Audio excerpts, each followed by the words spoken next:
your crank's in really bad shape to begin with. A lot of people go, bah, nothing turns my crank. Kind of dead inside. Haven't thought about the crank for a long time. Right? So I'm trying to step back to what I heard in the room, what I heard from Tim.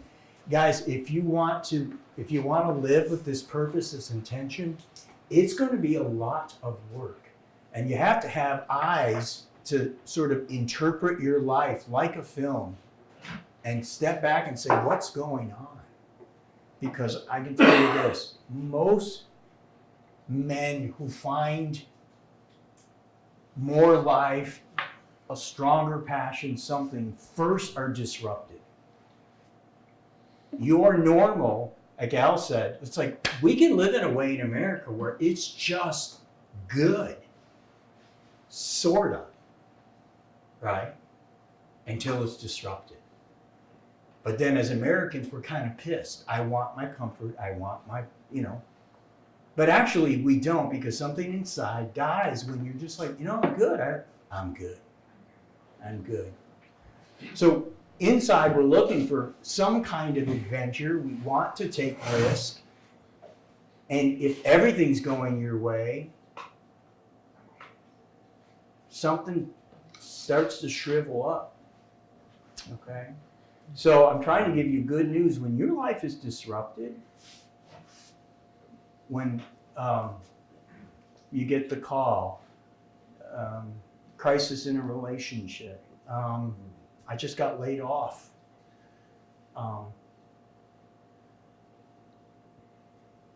Just pay attention.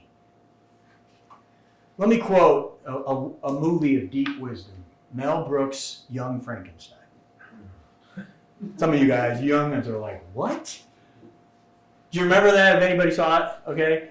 Okay. So, you got Dr. Frankenstein, and he's created his monster and his human, and it needs a brain. Everything's set, but he needs the brain. And he sends Igor back to the lab. I swear these people did it in real time, like on set. They're like, what do we do? I think they were just shooting from the hip. Okay. So Igor goes back to the lab to get a brain, and he comes back.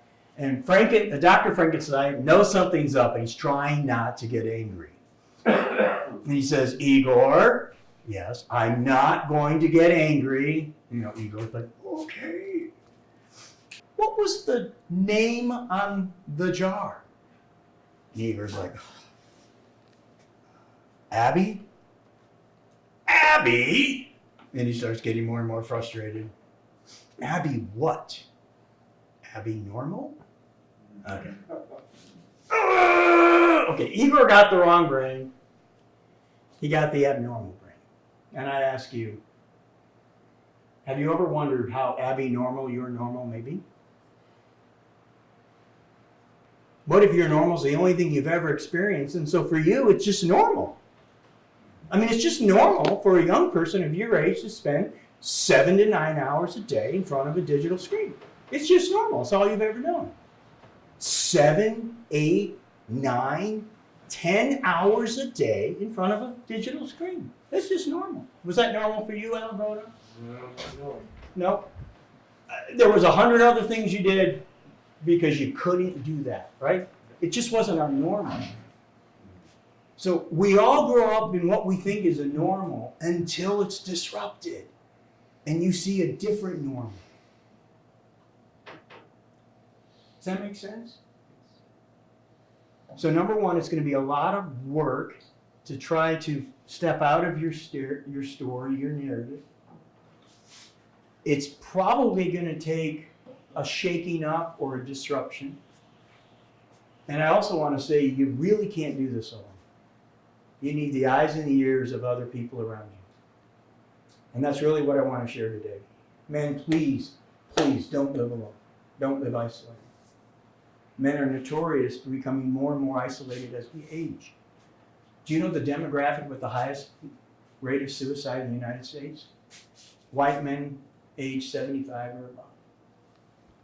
Isn't that horrible? They become so isolated. So isolated. The statistics aren't encouraging, guys. They're not. I have a few. I don't know how much I'll read because I don't want to spend too much time. But men, our Abbey normal needs to be disrupted because it's not working. 32% of all Americans, only 32% of all Americans, say they trust their own neighbors. Only 18%, less than 1 in 5 millennials, would say they trust their neighbor. Only 8% of Americans say they ever talk to their neighbors. Less than 1 in 10 will speak to the people that live right beside them or across the street. Has that always been how? I'll pick on you, you're a little bit older. Wayne, is that how it's always been?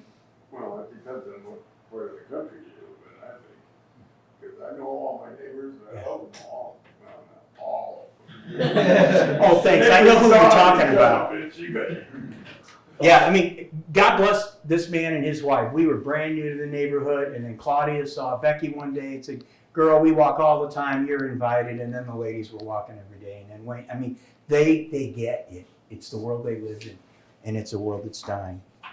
Average American spends over 7 hours a day looking at a screen. Every day. Every day. If you're in Gen Z, you're spending 9 hours a day in front of the screen.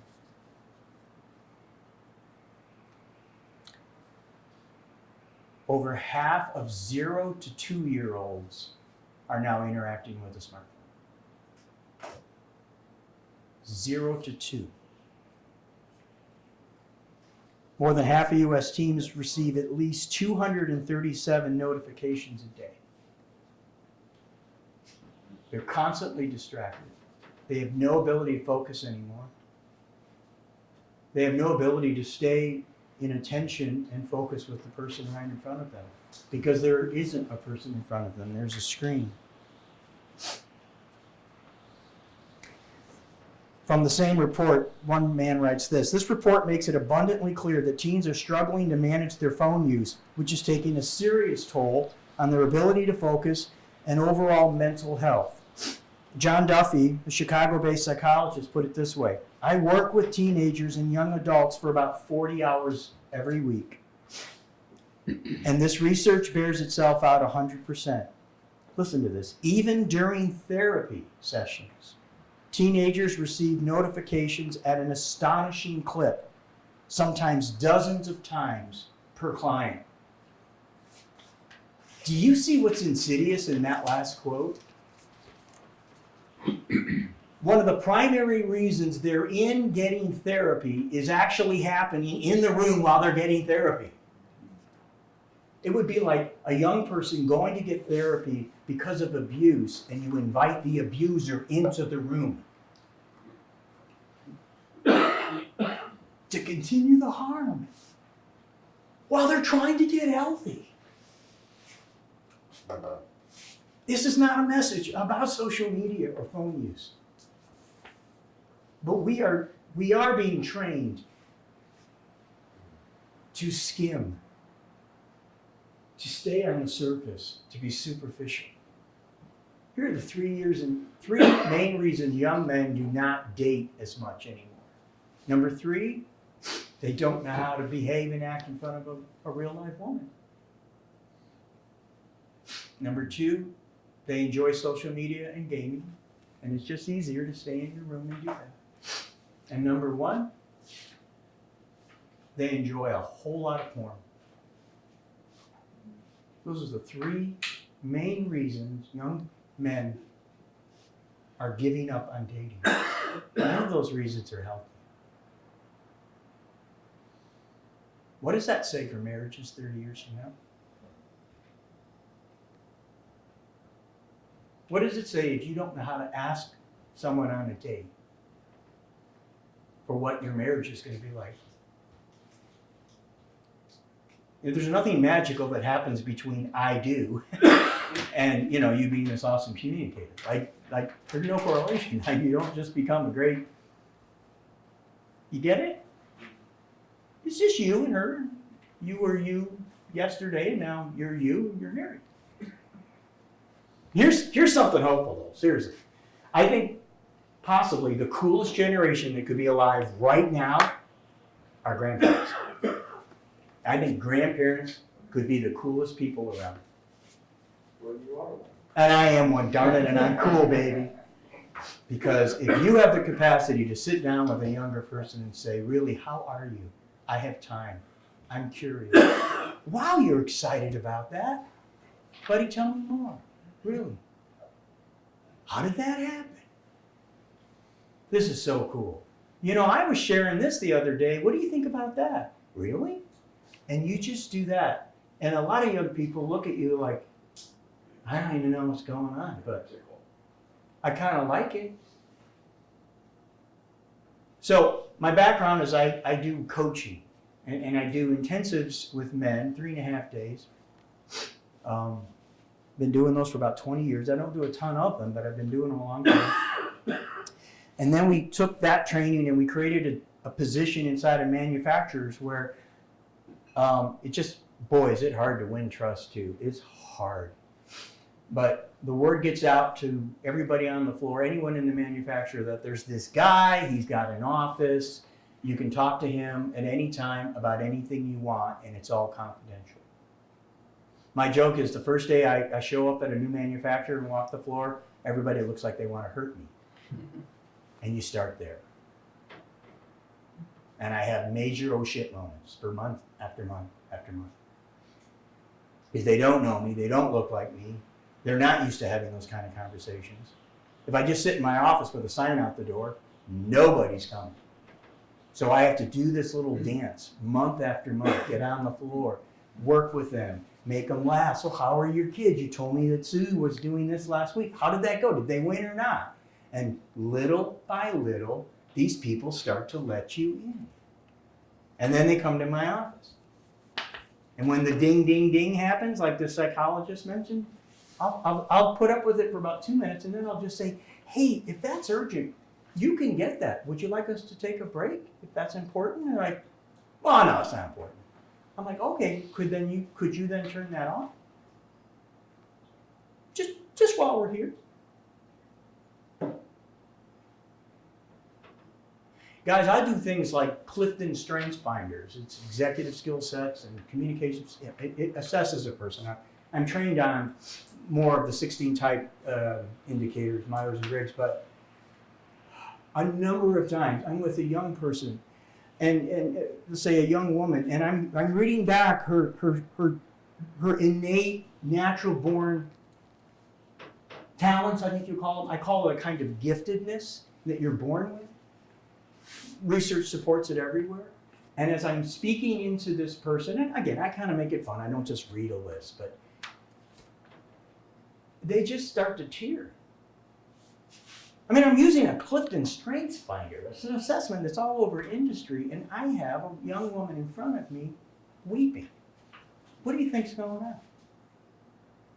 What do you think? What do the tears come from? No one's ever told her. Yeah. Spot on, dude. I get some version of, I don't know what to do with this. No one's ever told me this. I'm like, well, I got evidence. And thank God for good assessments, because it's a great icebreaker. And then I'll say, okay, but does it land with you? Yeah. Does it feel relevant to you? Yeah. Young woman, if you're not running this joint in 10 years, there's a problem, and we're going to talk. Really? Yeah. You have executive skills that I never will have. I don't have a single skill in the executive realm, if you know Clifton. Zero. You know what my number one skill is? It's called woo. I'm like, really? That's mine. Do you get woo? That's mine, number one. Yeah. Remember what woo stands for? Winning others over. Winning others over. But do you get it? So I'm in my space when I go to a manufacturer and there's hundreds of people and they want nothing to do with me. And I have to go, how do I win these people over? And it's like playing a game. It's like playing chess. You're playful, you make jokes, you back up. They don't know, my point is they don't know what to do with you. When you say, no, really, we have a whole hour. How are you? And instead of one-upping them, oh yeah, you went to Florida, well, we went to Florida. You know, I had an aunt. I mean, I don't do that. And I know how to do that really well. Really? Why have you always gone there for vacation? Tell me about that. I'm telling you guys, stories. You can ask somebody, why is that your favorite vacation spot? And inevitably, you'll end up going somewhere deep. It's the only time my dad was ever present. It's the only time we got his attention. Or the fighting stopped. Or we would always see my aunt and uncle, and I loved my uncle. And every time I saw him, he invited me in and did things, and I just loved being with him. Why did you love being with him? And then all the stories come. That's the art of a conversation. It's the art of being human. And we're losing it. Isn't that sad? We're losing it. Social isolation significantly increases a person's risk of premature death. Mike's in that space. From all causes, actually. Can you repeat the last line? Social isolation significantly increases a person's risk of premature death from all causes. Whatever you got that ails you and you're isolated and lonely, increase that by 30, 40, 60, 70%. The risk of being lonely rivals that of smoking 15 cigarettes a day, being obese, and even complete no physical activity. Loneliness will kill you faster than almost anything we have. To date in history, the longest longitudinal study on human development is called the Harvard Study of Human Development. And it started in, I think, the early 1930s. They took about 700 men, they split them in half. Half of them came from urban areas, poverty, social disruption, not privileged at all. The other half were freshmen at Harvard. And so they did come from, opportunity and upper class, and they looked at these two populations till they died. I think there's only a handful that are still alive. So they have the equivalent of tens of thousands of pages of all kinds of data over these men's lives. Did they get married? How did they get married? What were their careers? What were their kids like? What was their physical health? All of it. They tracked these men from that point to the day they died. And the number one thing that came out clearly after all of that research, the number one predictor of a man's happiness and longevity is the number and quality of good relationships you have. It beats money. It beats education, status. Years ago, when I was young, you had this Partnership for Drug-Free America. You older guys remember that in the 70s, all the commercials? Okay, this is true. There was, in fact, I'll even read it here. Here was the advertisement we grew up with. Only one drug is so addictive, 9 out of 10 laboratory rats will use it, and use it, and use it, until dead. It's called cocaine, and it can do the same thing to you. Again, if you're young, back in the 70s, we kind of remember that. We used to make a joke. Remember this is your brain as the eggs, this is your brain on drugs, and it's in a frying pan? We had a t-shirt that said, this is your brain on drugs with a side of hash and bacon, and then we had a whole breakfast. So that's supposed to be funny. All right, but we were making fun of these, super in-your-face, scary advertisements. But this particular advertisement was based on an experiment that an American researcher did where he put a rat in a cage with 2 bottles of water The water was completely clear and odorless and flavorless, except one was laced with medical grade cocaine. And the poor unwitting little rat doesn't know, and he drink a little bit of the one side and then drink a little bit of the other. The two bottles were right beside each other. Within minutes or hours, the rat became hopelessly addicted, and the fatality rate was close to 100%. Pretty scary stuff. But there was a Canadian researcher not a long time after that noticed that the experiment was unusual. Why? Because they put a rat in a cage alone.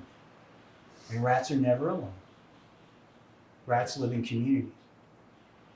And so this, what became a famous experiment, this Canadian researcher created in his lab the best he could, Rat Park. He tried to create the most ideal setting for rats. So there was lots of other rats, boy rats and girl rats, and little places to, tunnel and scurry and eat and play. And then he put, the drug dealer comes to town, right? So that part is identical. He takes the two bottles, he puts it right in the center of Rat Park. The level of addiction was almost none and 0 fatalities.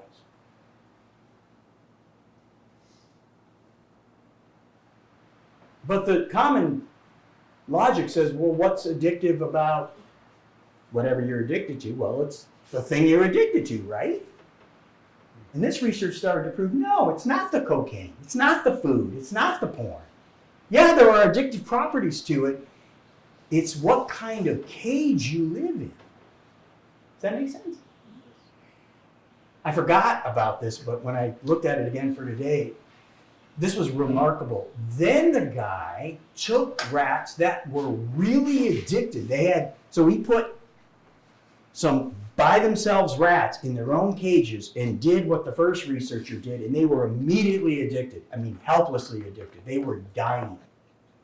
They took that rat, put it in Rat Park, and with hours, with a few twitches, they got off their addiction and went about their life. Guys, what does that say? What does that say? Community is more powerful than vice. Yeah. We're not meant to live alone, man. Mm-mm. And yet men are notorious for being the ones who struggle with loneliness. Do you know men take their own lives at a rate of 4-to-1 over women? 4-to-1. Our own teens are now taking their own lives far more than we've ever seen in the past, ever. We don't trust each other.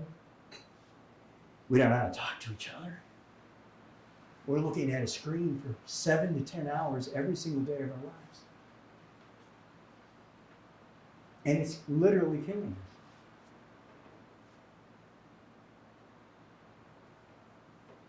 And by the way, those bastards, the business model of all those apps is absolutely based on you've got to get the young person to keep coming back. That's how they monetize it. Are you pissed yet?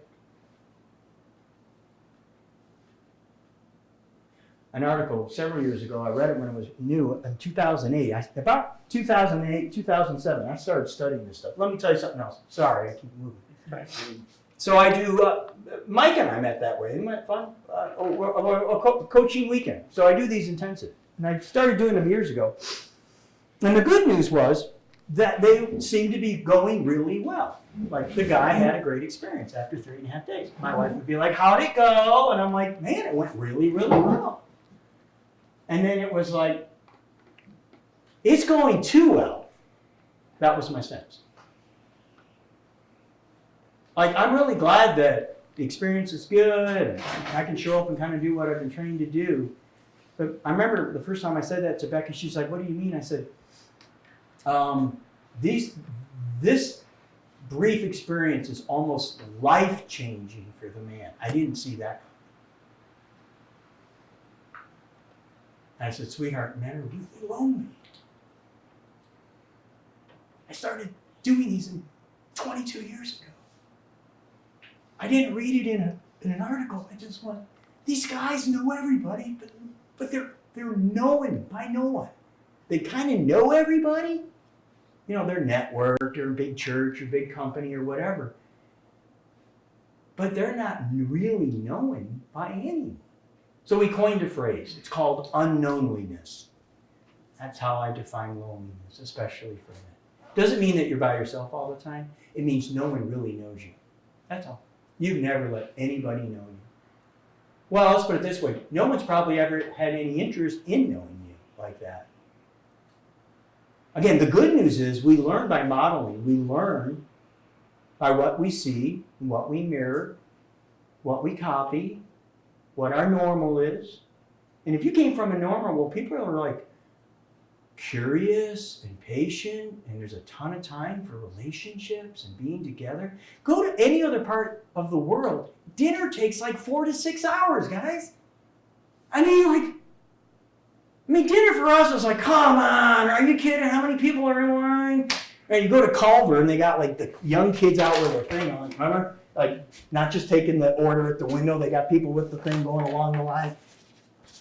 Because there's this giant, not Culver, it's Chick-fil-A goes nuts. So they got people out in the line of traffic getting your order.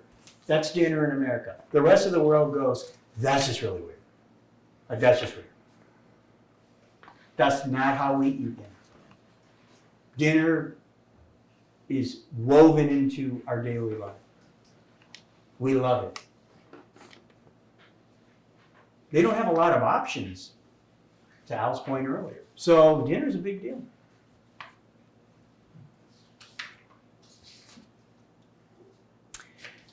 Another article that nailed me, I think I began to talk about it, sorry. Is Google making us stupid? A guy named Nicholas Carr wrote for The Atlantic. Wrote this article for The Atlantic, and later on it was published as a book by, I think, someone else. And he said this: I'm starting to notice that it's almost like something's taking over my brain.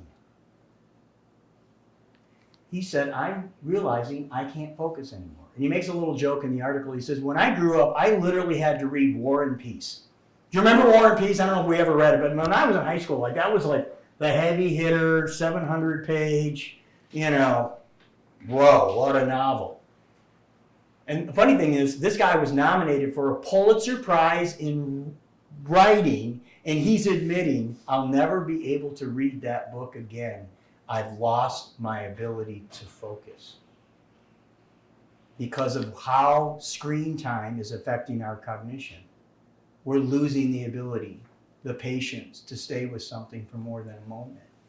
And when I read that, and I agreed with it, because I've lost some of my ability to read, but what hit me, I'm like, because he puts it this way. Here's the analogy. I used to be a deep diver into the written word. Now I skim the written word like a guy on a jet ski. And when I read that, I'm like, oh my gosh, that's what we're doing to each other. He's talking about reading. I'm talking about this. We just, we don't know how to deep dive into the person in front of us. We don't know how to do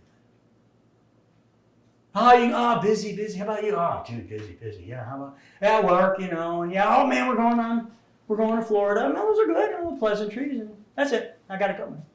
All right, man. Good seeing you. That's it. One psychologist, beautiful phrase, I think, put it this way. Every one of us was born looking for someone who's looking for us. That's the deepest human need. We are born looking for someone who's already looking for us. You being in the company of good men, well, actually, if you can pull this off, you can get away from whatever study you have to do or look at the notes. Just get in space with good men and start to talk about each other's lives and ask questions and listen. You can start to practice what being a good human is. they'll love it, you'll grow to love them, they'll grow to love you, and you'll be able to transfer that new bubbling up life in you to your spouse who's on the beach waiting for you. Hey, you miss her. Because see, I miss my spouse, guys. I miss the person I love more than the whole world.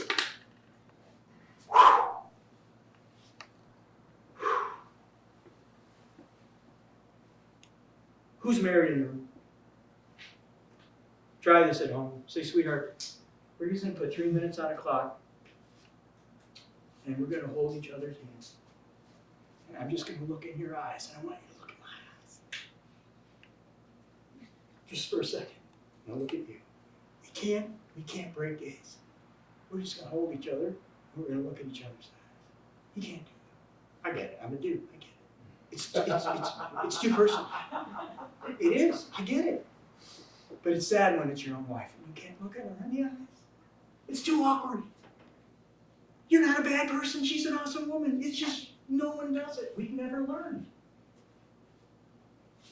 I went to a retreat years ago. It was odd. I can say that. I didn't like everything they did. But the first night they said, when you arrive, you're not allowed to speak to anybody. No, and they didn't give us any food when we got there, so I was like doubly pissed. Because I love food and I love to talk and I couldn't do it. And the staff would quietly go, okay, what's your name? Okay. Name? Don't talk. Just go there and relax. Don't speak to anybody until we get started.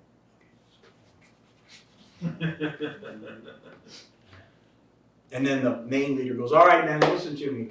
You don't get to speak until we tell you you can speak. We're going to form two circles of 10 men. The first circle, you will be shoulder to shoulder and make a circle, but you will be facing out. So can you see it in your mind? So 10 guys, shoulder to shoulder, in a circle, and you're all facing out. You're not facing into the circle, you're facing out of the circle. We're like, okay. Next 10 guys. You're going to be in a circle, side by side, exactly the same, except you're going to be facing in the circle. And oh, by the way, what's in the circle are the first 10 guys looking out. Now we're like, damn, this is getting weird. Because what they did is they matched you with another man, and you were like this. And they said, you can't speak, you can't break the gaze. We're going to ask you to look in that man's eyes until we tell you to stop. And then when you stop, you're going to move on to the next man. So one of the circles would click, one man. One of the most awkward things I've ever done in my life. I can tell you what, by the second guy, third guy, I am imagining, again, I feel deeply, I'm seeing sorrow in their eyes. My mind's like, why are they there? What brought them here? What happened to them this week? What loss has occurred in their life? And you're just undone. I never met them. I didn't know their names. And I connected with 10 complete strangers. More than I do my own kids. But not anymore. Because I will connect with my kids.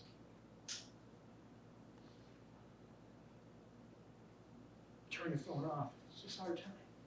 Let's go on a date. Let's just talk and then let's talk.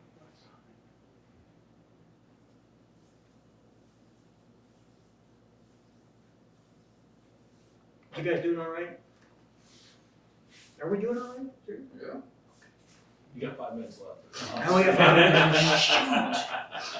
Doing really? No, you got No. whatever you want. I'm going to give you a weird story. Wasn't that kind of odd, though? The thing that the guys. We want to know. I don't know why. Why did they do that? What was the conclusion? They just did exercise after exercise. I think that the point of the retreat is men come out of hiding. What you're ashamed of, everybody else has their version of it. Some of the things, I knew what they were trying to do, but I didn't feel that safe, to be honest. I mean, men were admitting things that, really, I love what they were doing, but I didn't feel like they had created safety. Some of you that were in church when you were kids and they did the open mic stuff, testimony time, I used to cringe at that. Because somebody who rightly needs to get something off their chest on a Sunday night service grabs a mic and then they just throw up their personal life. And I remember going, oh God, I give you courage for doing that. But, oh God, that's stupid. I mean, anybody can come in this room. Anybody's allowed. And you just gave us your pearls. What did the scripture say? Don't cast your pearls before swine. We were all swine. Like, please, I love that you, but you get it, you hear? They were so desperate to just have a conversation that was real and honest that they picked up a mic in a public thing and said, I just had an affair on my wife. And you're just like, oh no, no. I saw that, and the wife was sitting there. That's how bad it gets, guys. Because we had no one to talk to. A couple of you thought we had a unique thing going when we, Aaron would usually host and us. There's a few of us in this room that got together for a year or so. And you know what was unique about our time, guys? Well, what do you think was unique about our time? You were part of it, Mark. We were real. We were intentional and we were real. Okay. It's pretty simple but not easy, right? We were real. Did we go over notes and have something we had to discuss every week? Nothing planned. Did the Bible come up? Sort of, maybe, in context? I just told my guys, we're not going to study anything, we're not going to watch videos. I would just love to get in the space with some good men, and I trusted Scott. I meant that. If Scott brings some guys, they're going to be good men, because I know Scott. And I loved our time. And I've missed it. Yeah. It was a season in our life, and you had to go get a job where, India. Hey, thanks, Amit. Thanks. Quit hiding. No, but I mean, guys, it was rich. It was, remember, well, I won't even say who came in the room, but remember the one guy that came in the room, ended up breaking his arm? You guys know this guy. He's an awesome human being. I remember I turned to him that one night, I'm like, so, hey, you're new? Hi. My life is awful. I wake up hating everybody, and I don't want to live. I'm like, all right, thank you. And then we went from there. Do you remember? And that story came out. And we walked with that man. It was amazing. Do you have that in your life, guys? So how many old people do you send to nursing homes on it? No, we don't. Never heard of it, huh? Not much. I know because we talked about it last night. That's not an industry. That's not a thing in India. You don't send your parents off to it. Okay. We take care of parents. Are we jiving yet? Do you get what we're going? Here's my little God story, then I'll move on to some more hopeful stuff. I was doing a retreat back in the Midwest. I flew back. I had a great week. I was exhausted, but exhausted in that good way, wow, that was a week. Just as years ago, so DIA was pretty empty that night, which is almost unheard of now. But I didn't see anybody. So I come down the escalator, and there's a subway train that goes over to the terminal. I'm not thinking deep thoughts. I'm not weeping. I have my bags, and the only thing I'm thinking is, if I don't make it to the terminal in time, green ride shuttle, and miss my schedule, I wait another hour for the next shuttle, because they only run once an hour to Fort Collins. So I'm like, So I jump in there, and I look around, I'm like, wow, I'm completely alone. So I'm hanging on to the safety pole thing, just like that, by myself. And guys, you can call it God, you can say I'm doing a weird ventriloquist thing I don't know. I'm hanging onto this pole, and it came so clear to my mind that it's almost like someone spoke to me behind me. And it was simply this: David, turn around and look the other way. And usually if I think it's God, I always make a joke. I think he's okay with it. I just am playful. And I'm like, really, God? That feels like a stick-up. Right around me. So this is all going through my head, in a matter of 2 seconds. And I'm like, well, okay, it's not going to hurt anything because I'm literally all by myself. So, I come in this way, hanging out on the pole. David, turn around and look the other way.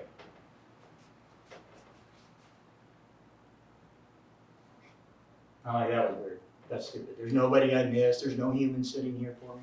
were waiting for me, but there was a placard about this size, almost identical, on the other side of the subway wall. Didn't even say who it was sponsored by. It was just this white sign with a quote that I hadn't seen. And I wouldn't have seen unless I turned around. If we could read the secret history of our enemies, we should find in each man's life sorrow and suffering enough to disarm all hostility. If you knew the secret stories of every man in this life, in this room, how we've suffered, what we've lost, what we've loved, what we struggle with, we'd be friends. There'd be some level of friendship there. I felt like God was just saying, just so you know, Tyler, you don't have to be pissed at everybody. This is the secret. You need to understand that that man has a story. Even if they are irritating as crap. By the way, when you first meet a man, is never the man. You meet the thing he puts out. Oh, it's self-preservation, it's safe, it's learned behavior, it's how they got their stuff in the world. Every time you meet another person, you don't meet the real person, you meet the thing they put out. Sometimes you will never get past the thing they put out, which is unfortunate. But some will let you in. Mike, did we feel like we knew each other pretty well by Sunday? Yeah. And again, I don't plug the thing. I haven't done any since you, I don't think. I did 2 that year, I haven't done any. But my point is, did we have a long conversation? And we asked questions. There were tears. There was a ton of laughter. Yeah. Some of his stories, by the way, are just remarkable. I remember being conscious of I can't believe this guy's in my living room. What an amazing human being. That's what I felt when I met you. It was like watching a film. What a story. It's available, guys. You young men, you can do this. You can do this. Or you can not. That's okay. Get your kicks, look at your screen a lot, and, okay. No one will disagree with you because everybody's doing it. David, can I ask a question of the room? So, social media, the iPhone, all of that is available throughout India and China and all of these other countries. Does anybody think, how did we lose our humanness so quickly? Yeah. And I mean, so what you're describing is really real. Like, we have wonderful relationships with our we have neighborhood parties and we have potluck and we bring food and we do visit the sick. And then I've seen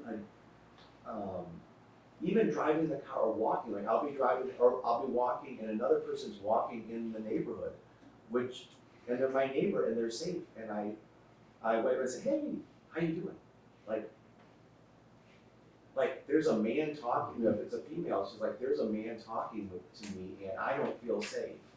Immediately. Straight ahead. And you're in a pretty nice, safe neighborhood, Mike? Yeah, and I'm not a threatening dude. I mean, geez. Well, you don't think you were. Right. Let me take a picture. Yeah, I mean, yeah, and so and even, even then I'm thinking, wow, what happened to us? Yeah. What happened to us? I don't know what happened to us, but I do know we can get it back Yeah, if we we can get it want. back. We gotta get it back. Maybe we've watched the news a lot. Yeah, we're getting lied to, right? Well, that's what Tim was saying. Well, you guys, we get lied to all the time by media. We get highlights of the worst characters available. Reality TV is nothing close to let reality. me That was the point. Well, yeah, and that is It's all staged. Well, it is all staged, and here's where, and I sometimes include this in the talk, but the aspect is, we sitting here talking about it, we all mentally know that that's not real. We all mentally know that nobody's life is perfect. Yet that's what we see all the time, and in our hearts we start to believe that that is the actual fact of life. And because of that belief of us being and believing that everybody's life is perfect, we therefore feel that because they're perfect and I'm not, therefore I'm gonna be isolated. I'm gonna not share those issues. I'm not, that's what basically you're talking about, is that happens through that social media, because we don't, And I think more is the opposite of like, I need to be afraid of that person. Or I need to be afraid of that political group or whatever. I had a colleague not too long ago, it's been a few years since he's practiced with us. He's practicing down in another city in Michigan now. And he was immensely popular. He happens to be Palestinian and Muslim. And he would get like cakes and fruit baskets and all of this stuff. And then, of course, like with the Bible verse from like the church ladies. Yeah. And I said, his name's Ahmed, which is everyone, but he usually went by his last name Saleh, or Salah. So I'd like Saleh, hey, they're well-meaning, believe me, they love you. And many of them would say to them, we were lied to about people like you. We were told to be afraid of you. And he would say to them, hey, as a Muslim, I believe in Jesus too. And that would be a sense of, of conversation. But he broke down. I mean, here was a guy who said, I'm gonna be an ambassador to this, and we're in Cadillac, so it's a pretty, I don't mind saying it's a pretty blue collar country, not super sophisticated area, but they're good people. And this one guy came through and he broke down the prejudice. Through love, kindness, yeah. and goodies. Yeah. Yeah. It Yeah, can and be he was done. willing to be offended. He's like, hey, I get it, but he was like, it was beautiful. But I think if we're gonna get back to where we were, I think we need to fast from the news. Because it's just, I think, what do they call them, memes? They're like, memes they're viral thoughts. So it kind of came out during COVID. It's like, it's a thought that you then take into your soul, into your body, and it infects you. And it can be groupthink, right? It can be groupthink, it can be group psychology. Or just a residual fear. You don't even know why Residual you're anxious, but Right. you just looked at a bunch of crap that. Right. Yeah. So there was a book in the 80s called Amusing Ourselves to Death. This guy was a prophet. He's been dead for years. New York University, maybe?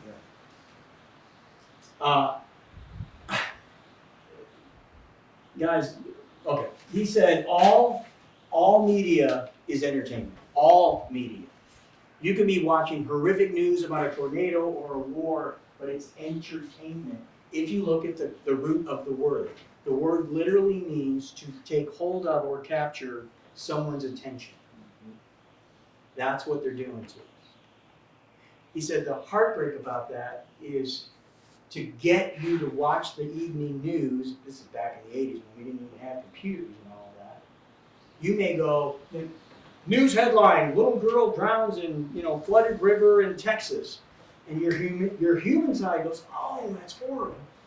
But immediately you're like, well, I don't know or never see or never even been to that part of town. I can't do anything. So he was kind of like, well, then why did they put it out there? Why did they just give you a piece of tragedy, something that would disturb you in your soul, knowing there's nothing you can do? It's to get your attention. They don't think you're going to do anything. They need you to stay till the next commercial break. He said, but the side effect that we're not talking about is that it's numbing the thing that you are human in a good way. Your human nature is, oh, I hurt for you. You're right in front of me. What could I do? It helps resolve something in me, right? You're hurting, I hurt, my empathy's been triggered. What could I do for you? Get it? But if you live 1,700 miles from me, I just go, So now we've raised a culture that feels bad all the time and doesn't do anything. Does that seem familiar, guys, with social media? We can post about everything, and we do nothing. Oh, okay. So one other thing I want to bring into before you get back to your thing is, psychologists have told us that viewing a traumatic event elicits the same chemicals in our body and our brain as if we lived the trauma ourselves. So just think of it, we're getting a constant stream of shit. Yep. Poured into our mind. And we're the only being on this planet that can do that. As soon as the deer stops getting chased by the wolf, about 10 minutes later, what does she do? She goes back to grazing. She has no memory. She just, Her heart rate goes down, she's relaxed, she goes back to eating. We are human beings are the only living thing that we can manufacture stress. Whether something's chasing us or not, we can feel that way anytime we want to. And so what is our, you said, and it's funny because you said it because I asked the question, how do we teach the new generation how to be human? And then I wrote down modeling, question mark, and then David said modeling. Yeah. Right? That's how we do we it. do it. We just do it. Yeah. Learn. Yeah. Young men, if you want to learn how to talk to women, go talk to women. I'll teach you. Seriously. Now, 6 I weeks. love to go out with my 6 weeks ago, I was in Ann Arbor having breakfast in a hotel. Lovely breakfast. It was almost empty. There was one other person, a young woman, a little funky dress with color, funny colored hair, but she was very artsy and seemed like a happy human. And the server went up and she said something, and when she smiled, I was taken back by, every once in a while when someone smiles, you feel the impact, like they kind of light up the room. And I noticed that. Didn't say anything. I don't even know if she had noticed me or not, but this was hard, a little risky, but in my mind I said, I'm gonna go talk to her. So I got up from my booth, I was done. I went up to her and I said, ma'am, when you smile, you lit up this entire room. You have a beautiful smile. She instantly just, what? Thank you. Thank you. I said, you're welcome. Thanks for making my day. You have a beautiful smile. I gotta go. David, I had a similar experience, and it was a woman in a takeout window at a biggie, and she, just by her own, it wasn't a script. I could tell it was real, but she's like, hey, I hope you have the best day ever. And I said, do you say that to every customer? She said, yeah. I said, I just want to tell you how much that meant to me. And then, the waterworks started. She says, I get made fun of all the time. People, customers, my coworkers, they make fun of me for trying to bring joy. And I said, keep doing it. Yeah. That's so good, man. So if you guys want some steps, I don't have steps, and I'm just gonna give you steps. Okay, here you go. Notice the people in front of you. Stop, pay attention, and actually notice them. How can I do that with my phone? Can't do it. Is there an app for that? Is there an app? Just let it ever Oh my gosh, there's a lot of room at that table out there, Aaron. On the phone. Look out. Find somebody on the phone instead. Find that person on the phone, see how many followers they have. You guys are goofing because I've gone long here, I get it. Guys, there's 1,000 things you can do, that's the point. Notice the human in front of you. Don't be afraid to speak. You can speak kindness to a person. It's bullshit that everybody you think you're gonna talk to is, oh my gosh, they're gonna think I'm creepy and blah, blah, blah, we're not safe. Break through it. If you have to say, listen, I hope you still feel safe. I know this is difficult for me to say, but wow, you're a lovely human being. I haven't seen that. When you did that with your daughter or whatever, that really meant something. Right. They won't know what to do with it. Yeah. It's called goodness. Yeah. Here's the best commentary on the book of Mark I've heard in 20 years from an Anglican priest, Episcopalian priest out east. I love it. He said, if you read the book of Mark and you don't notice that Jesus is either on his way to dinner, having dinner, or coming home from dinner, you missed a lot. Dallas Willard, one of the most, maybe the most prolific Christian philosophers of our age. I mean, he's up there with probably 3 others. Died about 4 years ago. Dallas Willard. Profound effect around the world. Someone asked him years ago, if you could describe Jesus in one word. Let me ask you guys, if you could describe Jesus in one word, well, there's so many great words, so it's not a trick question. If you had to use one word to describe Jesus, what would you describe? Love. What? Love. Love, good. Now you're like, oh, I was going to say love. No, I was going to say love. Okay. I would say savior. Huh? Savior? Savior? Okay. I'd say like servant leader. That's 2 words. I know I'm putting. He's allowed. It's not a bundle. You know what? Dallas paused for a moment.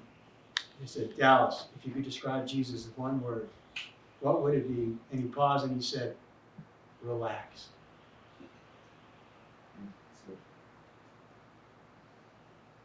I grew up not with AIDS.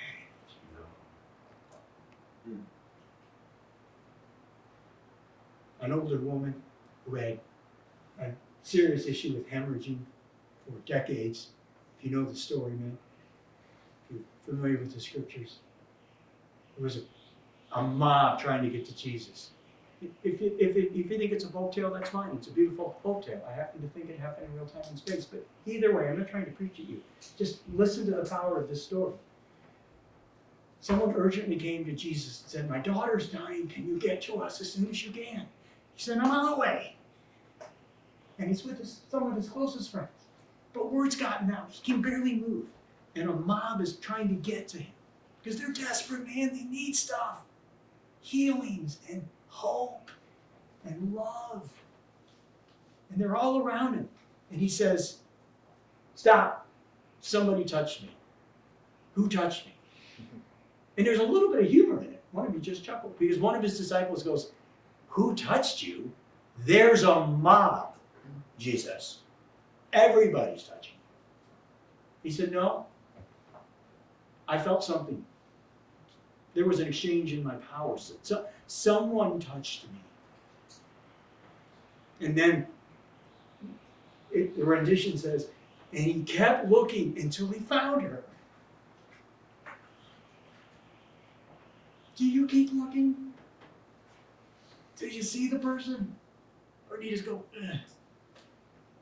Think about it. There was a young girl who's terminally ill. She's going to die within hours. He's on mission. You have to read between the lines because his disciples, I'm sure, are going, Jesus, we got to go. And I can see Jesus going, no, I know we're doing that. Why don't you take this crowd, sit there. I need to know what happened. And he keeps looking, and he sees this woman, and she's scared to death because she has been outcast her whole life. She's not afraid of Jesus. She's afraid of being seen by anybody. She's invisible, and she wants to be invisible. And the story ends with, she tells him her entire story.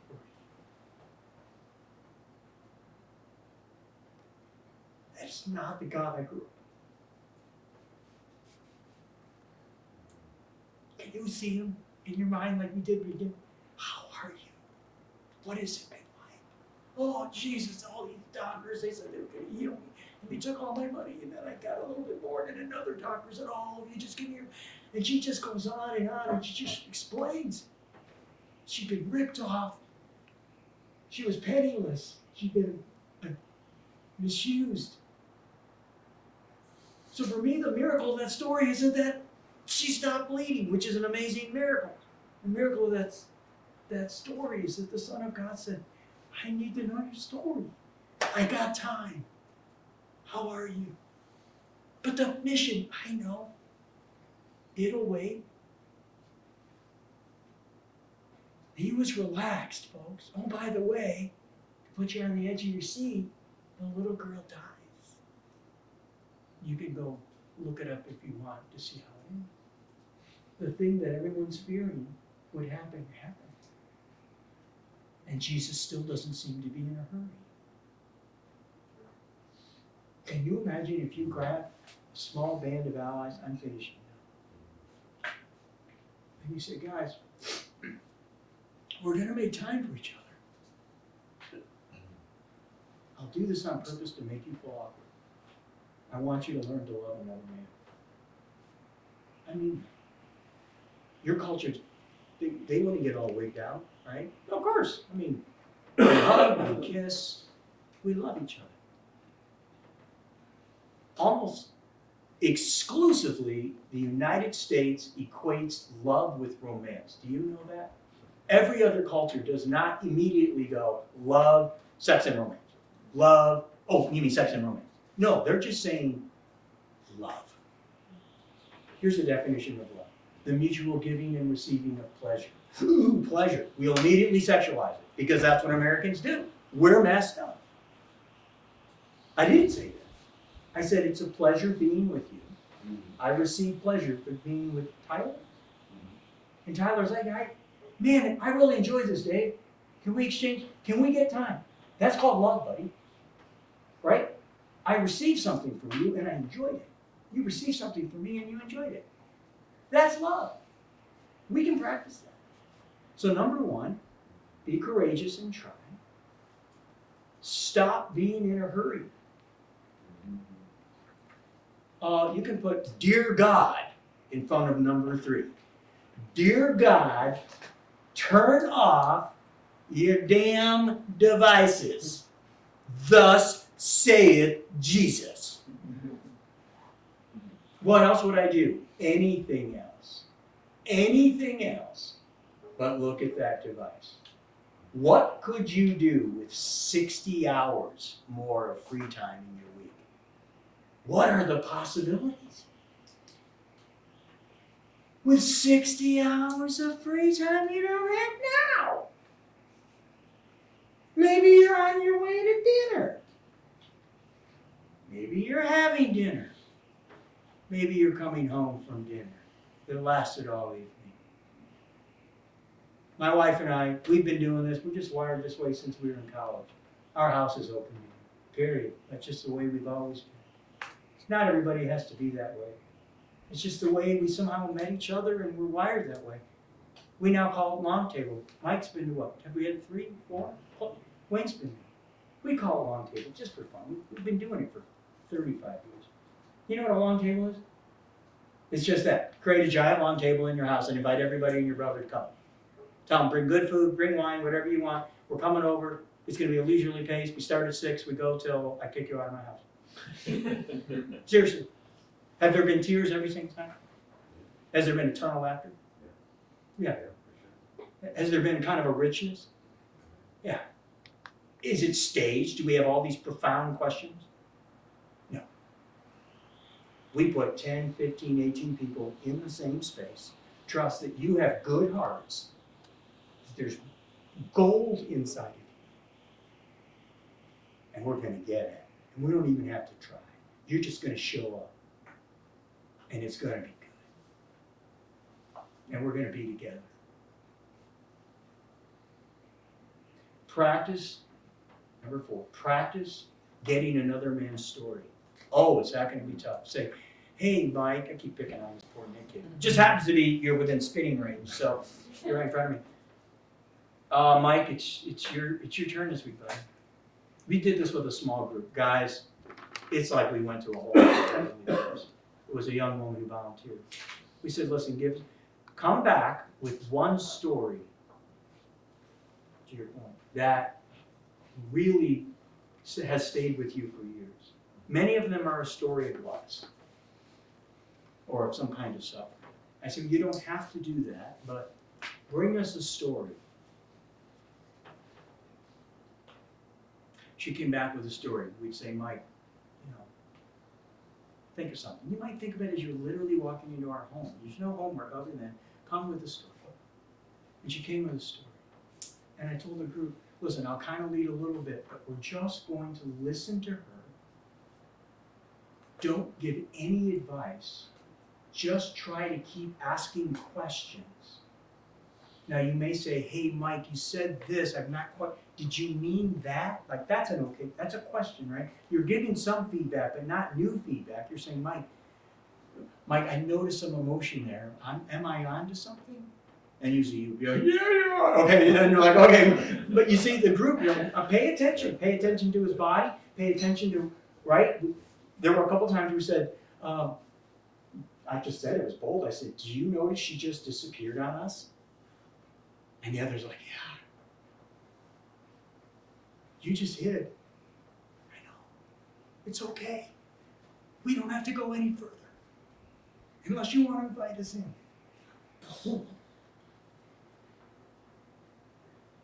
We had 2 hours with one story with one woman. She was weeping on the way out the door. And then, damn it, evil came and tried to steal it. I believe in evil. I don't understand it, but I know it's real. And at the end, she was like, why me? I'm not worthy. Why would you do that? And I just said, oh, no. I wasn't doing this. It was an honor. Thank you. You're absolutely worth everything. Did you see the way people changed in 2 hours because of you? Your story matters. I watched your marriage change inside of 4 months, and we never even met the husband. Get each other's stories. To some of you, that's like speaking Mandarin Chinese. I get it. It's like number 4 is go learn Mandarin Chinese. But you can't. All right. To find the call of your life, you gotta embrace your story. I would say you really can't embrace your story alone. You've got to invite others in. And the main point is, guys, let's not roll over and play dead. Let's fight this. You can do this. You can rise up and fight like hell. You really can. With a lot of love. You can be Amen. And you can just continue. I'm not going away. I see you. I see you. And you matter. Wouldn't that be awesome? Can you imagine if we had little outposts in different parts of the country, up in Milwaukee, and there's a place, man, they just and you're accepted. Well, what are they about? I don't know, they just get together.